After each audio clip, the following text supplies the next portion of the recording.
It's been an up and down season for Barcelona both on and off the pitch, but looking forward to the future, how will they be lining up come next season? We all know that Lionel Messi is still going to be there, but how will the other 10 players in the side line up around him? That's what I'm going to look at today with this potential Barcelona lineup for the 2021 season. So first off in goal, and it's a big surprise. No, there's not. There's not a big surprise at all. It's Marc-Andre ter Stegen, one of the best goalkeepers in the world, in my opinion, the best goalkeeper in the world, and there's no Neto, Silerson, young goalkeeper or anybody who's going to take that away from him. It's a rather simple and obvious choice, and well, he's really good not only as a keeper but also in distributing the ball as well. The fact that he can play with both feet is really key to Barcelona when they're attacking, and yeah, as I mentioned, it wasn't exactly a difficult choice and probably won't be for whoever the man is in charge next season. Moving into the defence though, we'll start on the right hand side, and there's a bit of an issue here. For me personally, I'm not so sure whether Sergio Roberto or Nelson Semedo are actually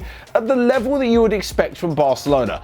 Now, understandably, it is very difficult to follow on from the likes of Dani Alves, an absolutely legendary fullback at Barcelona, one of the best that Brazil has ever had, and this is Brazil we're talking about, and yeah, just a generally unbelievable footballer all round. So of course, his successor was necessarily going to be the best, but Sergio Roberto is kind of half a midfielder, half a fullback. Nelson Semedo gets forward well, but doesn't defend so well. I'm kind of unsure about this position. At the moment, I've plopped Sergio Roberto right in there because there's actually no reason at all. I just feel like his long time with Barcelona and his standing within the squad probably just give him the edge. Anyway, Nelson Semedo has actually come quite good under Quique Setien, so we'll have to see how this position develops. Moving into the centre of defence though, and this is a troubled area for Barcelona. I mean, at the moment, I think Piqué's not bad. He's just not at the peak of his powers as he gets into his mid-30s. Samuel Umtiti's injury worries are exactly that. They are big worries, and it looks like he may be leaving the club.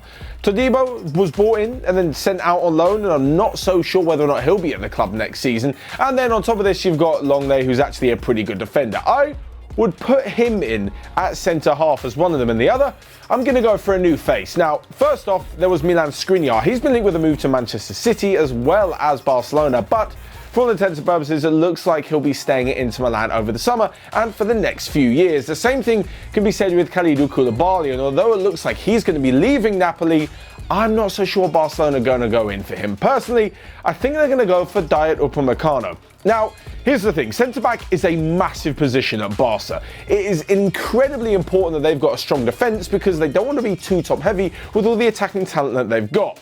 Personally, I think Barca would be willing to spend a lot of money on the right player, but if they can get a great player for a little bit cheaper, that's even better. As we've mentioned before on the channel, Upamecano's Leipzig contract runs out next summer, so they're going to have to accept around 50 million for him. That looks like a good deal all round. So with Longley and Upamecano in the centre-back position, the left-back role still belongs to Jordi Alba. He has shown no signs of slowing down at all, and even if he has, I'm sorry, but Junior Firpo just is not fit enough to fill that role. I don't mean fit as in actual fitness, I'm not quite sure he's the right player for Barcelona. What he was doing at Betis was brilliant, and I can see why they wanted to bring him in, but there have been rumours that he's going to be moving to Serie A, and I can kind of see that happening. Anyway, if they do sell that and they're going to need someone to not only challenge Jordi Alba's spot but also replace him for the future, it looks like Benfica's former Barcelona youth player Alex Grimaldo could be top of the list. He's a brilliant attacking fullback, he knows about the way Barcelona play, he knows the club, and I just think he'd be a bit of a better fit than Firpo. Okay, into the midfield now, and of course we'll start at the base of this midfield three with Sergio Busquets because, well, why not? He's honestly one of the most underrated, often overlooked players of his generation. The thing is with Busquets is that he doesn't do so much physically. Like, he's not going to be up and down the pitch for 90 minutes week in, week out. He's not going to be busting a gut with incredible sprints. He plays the game inside his head. Mentally, when it comes to reading football and just doing everything with his brain, one of the best in the world. And it's for this I don't see him getting into his early 30s as really a reason to kick him out of the side. It's not like his legs were his greatest ability anyway. The way he's going, he could play till like he's 40. Just stand there, pop passes, a little bit of movement, keep the ball ticking over.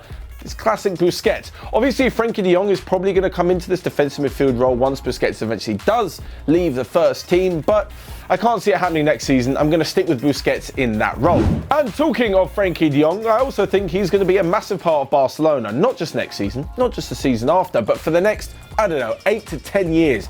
everything you could possibly want in a passing midfielder, Frenkie de Jong has, and then some.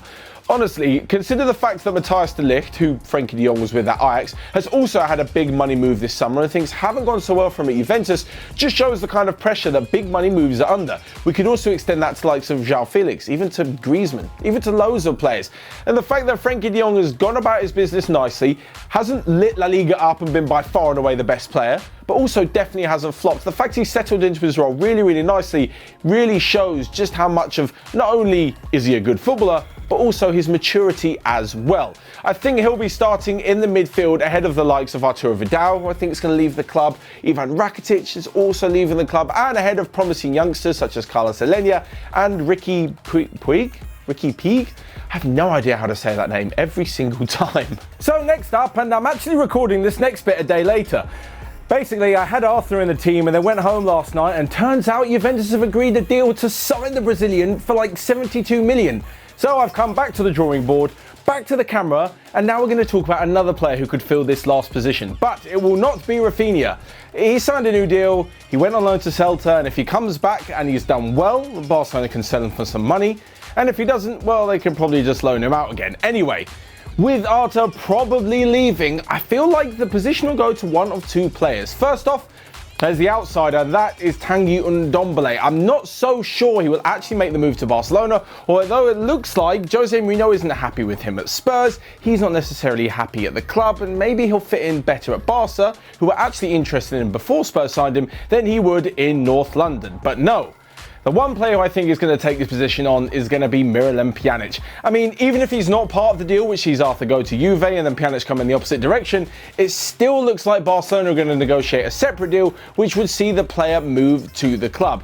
He's an experienced player, which, let's face it, he's getting into his early 30s, which is a rather odd move from Barcelona, but nothing surprises me about the Barcelona board anymore. But he's incredibly experienced, as I say. He's won so many titles. He's a fantastic footballer and such a good passer in a slightly more attacking area than you'd probably find De Jong or Busquets. There we go. Gonna do one more funny thing, Ryan.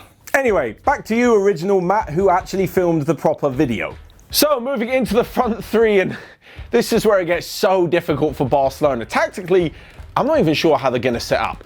Basically, they've got some brilliant footballers. They're just not all in the right spot. So let's look at the right-hand side for the start, or could also be the attacking midfielder, the number 10 role, and of course, it's Lionel Messi.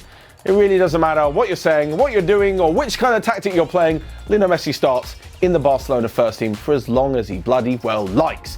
Even though in a traditional front three, he's going to cut in more and find space, you know, for the purposes of playing a front three, he'd definitely be on the right-hand side. And when he does cut in, there's place for the right back to overlap him anyway.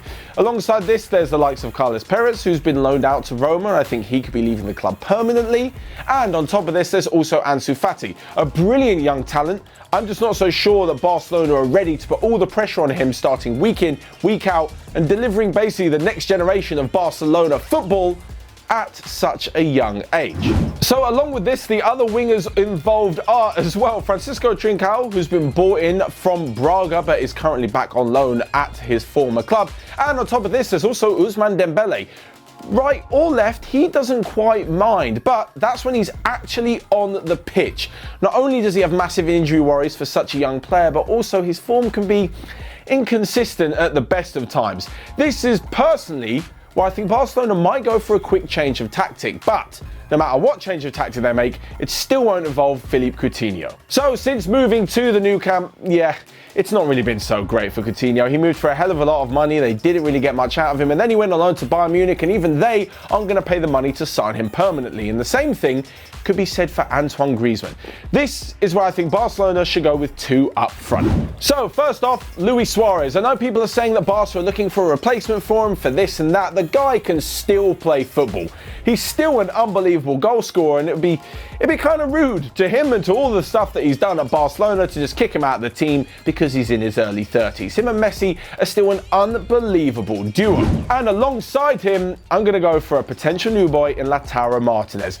This transfer saga has been going on absolutely forever, and if by the time you're watching this video he's already signed, and thank God it's already over. Apparently there's going to be a fee of upwards of 100 million, which, as we mentioned before, Barcelona are well used to doing in the last few years, but if they're going to replace Suarez and have a new generation of attacking players, Lautaro Martinez is definitely the one to lead the line. Personally, I think that Messi should be in the number 10 role, in a completely free role to do what he does best, and not on the right wing. The reason being, if they have Messi on a right wing, or even, let's say, start him in their front three, that means they're going to have someone on the left wing, and for the love of God, we've seen it this season and the last, Barcelona need to stop forcing players out to the left wing who cannot play there.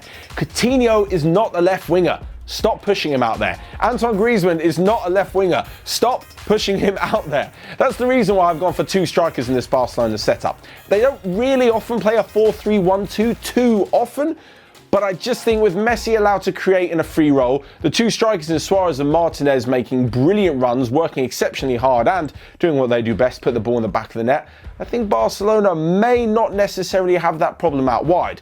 Plus, with Sergio Busquets sitting deep and helping the two centre-halves out, it allows for basically a back three and the full-backs to push on, which they do ever so well. So there you have it, my potential Barcelona team for next season. But what do you guys think? Is this actually going to happen? Will they sign any of these players, and will they play that tactic in the end? Will Quique Setien even be in charge? Of course, let me know your thoughts in the comment section down below. Smash the like button whilst you're there and click here or here to check out all of the other videos we've got going on Onefootball. But until next time, I will see you guys later.